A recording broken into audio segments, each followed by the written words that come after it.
I had more in me than I was expressing, and I did not know it.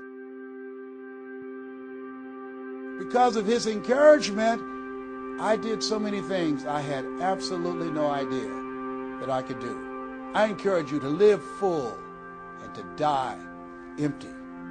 There's more in you right now than just working on a job where they pay you just enough to keep you from quitting and you work just hard enough to keep from getting fired.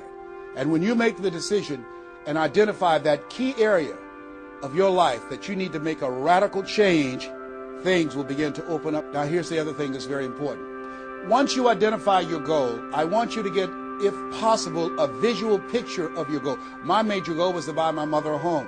I got the picture of the home with a 12-foot swimming pool and a basketball court on a golf course. I bought that home for my mother. It cost just over $400,000, 10,000 square feet. I had a picture long before I had the money and the down payment to get it. My goal was to be known nationally and internationally as a speaker. I had that goal. I had a card that I had on one side, asking and shall be given, seeking ye shall find, knocking and shall be opened. On the other side I had, I'm the world's #1 orator. I produced that result in my life. I had a goal of becoming a talk show host. I used to watch Phil Donahue, and I put my picture on the screen of the television as I listened to the program. I visualized myself there, and I was called by King World Production, and I had my own talk show. You will fail your way to success. Trust me on that. You can have a lot of failures, a lot of disappointments, but you will fail your way to success. Goethe says that which does not kill you will make you stronger.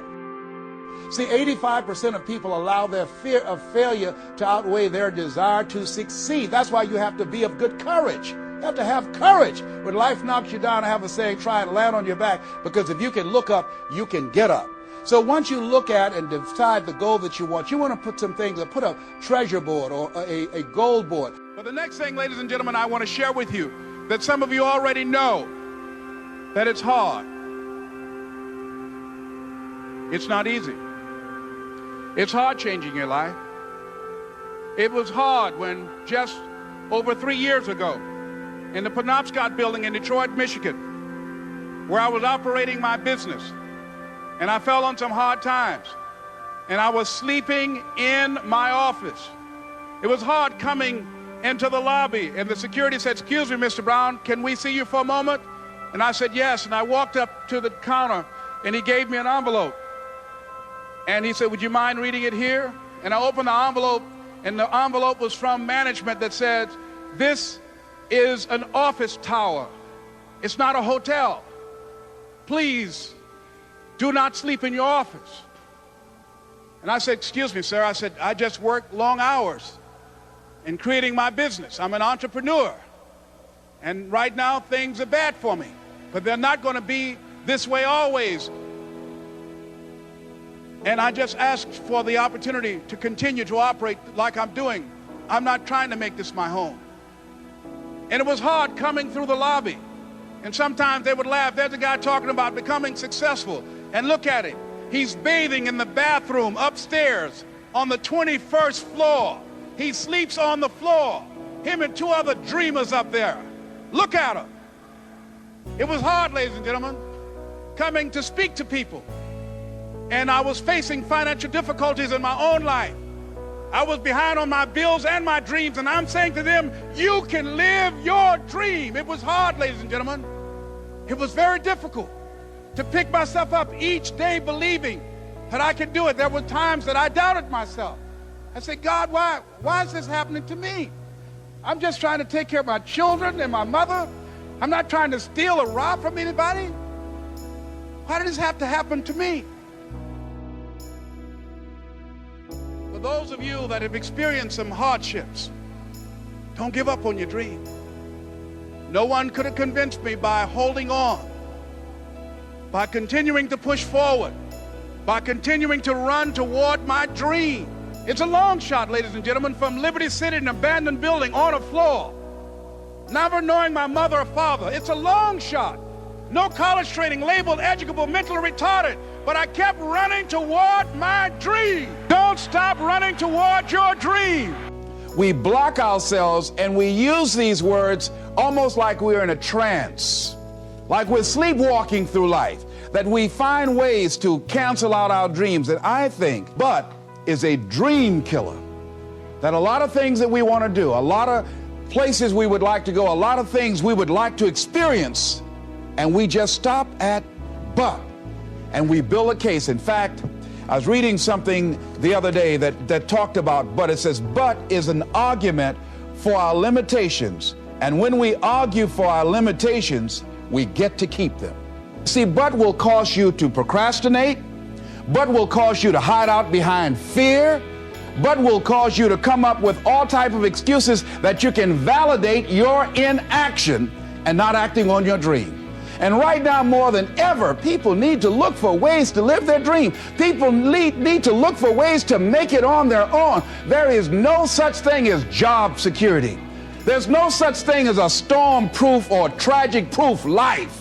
There are no guarantees today, ladies and gentlemen. The illusion is gone. There was a time when we graduated from high school, you were told, go to college and get out, and you go and work for a corporation for 30 or 40 years, give your gold watch, and you'll retire. So instead of people living in fear, feeling stressed out, feeling powerless, feeling like victims, I think it should be a time that we need to begin to look at ways that we can become an active force in our own lives. Look at ways when we can decide to take charge of our own destiny. Look at ways when we can decide to design a life of substance and begin to truly live our dreams. And it's time for people to decide, I'm ready to get on with my life. Shake somebody's hand on your right and left. A guy named Bob May say this, don't let nobody turn you around. Always something there to build a case on why you can't move on, why you can't grow to the next level, why you can't begin to manifest your greatness, why you can't begin to live life on your terms. Always something there to block you, to keep you where you are, and keep you from beginning to develop your true greatness. Always some fear. And I'm saying that if you've been hiding out behind but, if you've been using the fact that you don't have enough money or you don't have the education, take it head on. Go get the education. You should learn how to read to begin to expand your world. Why are you using that as a racket? Why don't you decide now that you're going to expand your world, that if other people can learn, you could learn too? Well, it's hard for me. Have you been and sit in a class yet? Have you signed up yet? No. See, a lot of people say no, ladies and gentlemen, to things, and they don't even know what they're saying no to. They haven't even challenged themselves. He hasn't even gone to sit into a class and say, teach me how to read. Instead, it's been easier for him to go through life, he thinks, trying to play a whole con game, pretending he knows how to do something that he doesn't know how to do. And you know what? Most of us go through life like that. Most of us go through life pretending that we're satisfied where we are, pretending that everything is okay, pretending that we don't have any special goals or ambitions or desires, when really deep down inside we do really want more. So if you want to do something, if you thought about something you want to do, take it head on. Decide that you're going to start looking at it, start doing research on it, start tackling it, start becoming involved in whatever and wherever it might lead you to begin to explore the possibilities in that particular thing that you're seeking, so that you can begin to learn all you can about it. Decide that you're going to face it, that whatever shortcomings you have, that you're going to strengthen yourself there. Whatever training that's required, that you're going to go get that training, that you're going to get started right now. George Washington Carver would say, do what you can where you are with what you have and never be satisfied. S.B. Fuller used to say, and you heard Joe Dudley talk about, always strive to be more than that which you are. Yeah, don't get satisfied with yourself. Always know that wherever you are, you can enjoy more, that you deserve more. But most people, you know what they do? Most people go through life quietly and safely, tiptoeing to an early grave. Find out what it is you want, and go after it as if your life depends on it. Why? Because it does. You got to live what's in you. Life is just too short and unpredictable. But what do we say? But there always be tomorrow. Oh no, there's no guarantees you're going to show up tomorrow. There are a lot of people who were here yesterday that they're not here today. There are a lot of opportunities that were around yesterday. They're not here today. Oh, you can wait, but you know what Abraham Lincoln said? Well, good things might come to those who wait, but only the things that have been left over by those who hustle. When you step into your fears and continue to push yourself to go on, something happens for you. When you have something you want to do, if you don't develop the courage to do that which has been given you to do, and you spend a lot of time going around trying to convince other people or trying to get their approval, what will happen is that you will lose your nerve. And other people will convince you that what you're doing doesn't have any value, and you'll give up on your dream. It's an interesting thing about life, I've also found, that if you don't have the courage to act, sometimes, and particularly, if you have something special to do, life will move on you.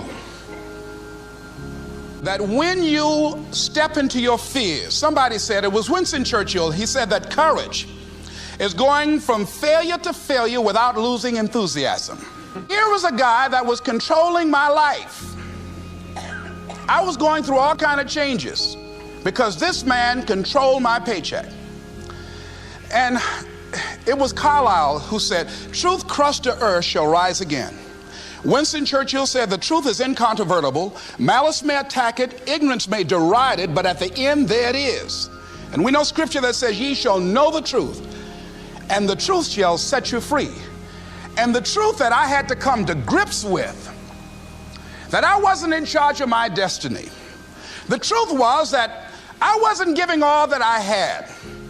The truth was that there are some things that I wanted to do, but I didn't have the courage to act on those things. And the truth was that Bert Childs was a blessing to me. He made life so miserable for me, I had to start looking at my life differently. Decide to do it now. Decide whatever you want to do, that you are now going to become actively involved right now, exploring the possibilities for you. That you're going to look at it and do just a little bit of it right now. When I decided to become a speaker, I didn't just quit my job and just ran out and say, I'm a motivational speaker. No. What I did was I decided to start looking at other people that were involved in the speaking profession. I volunteered to work with some speakers so that I could learn. Whatever you want to do, get your feet wet. You got to have energy, ladies and gentlemen. You got to have life. If you're excited about what you're doing, even in the area of selling, you know people don't buy because of logical reasoning. People buy because of your way of feeling. They want to be excited about it.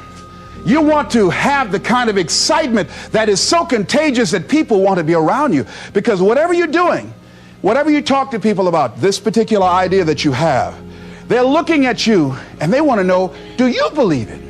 And are you the kind of person they want to be in business with?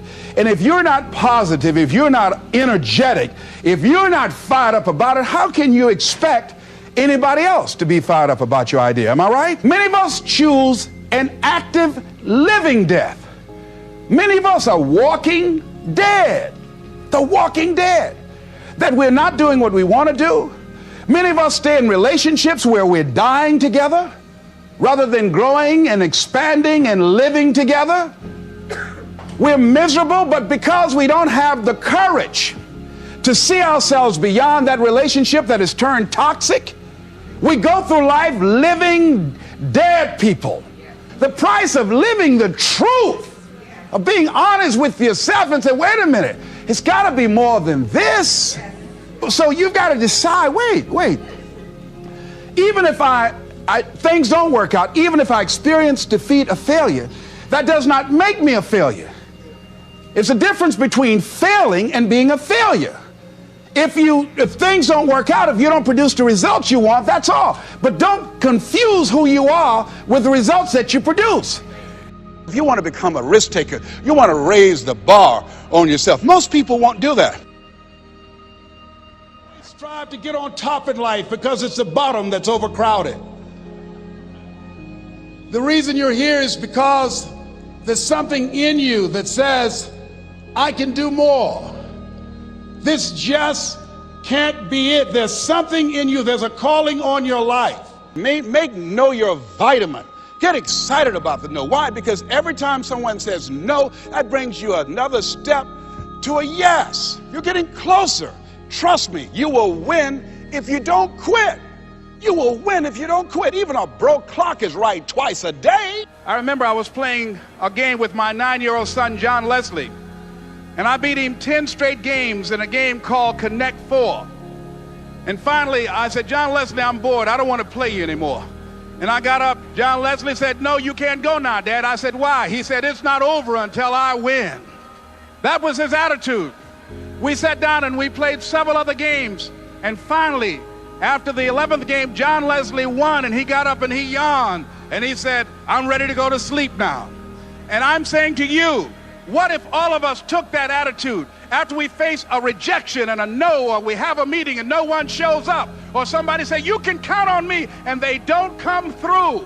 What if we have that kind of attitude? The car's repossessed. Nobody believes in you. You've lost again and again and again. The lights are cut off, but you're still looking at your dream, reviewing it every day, and say to yourself, it's not over until I win.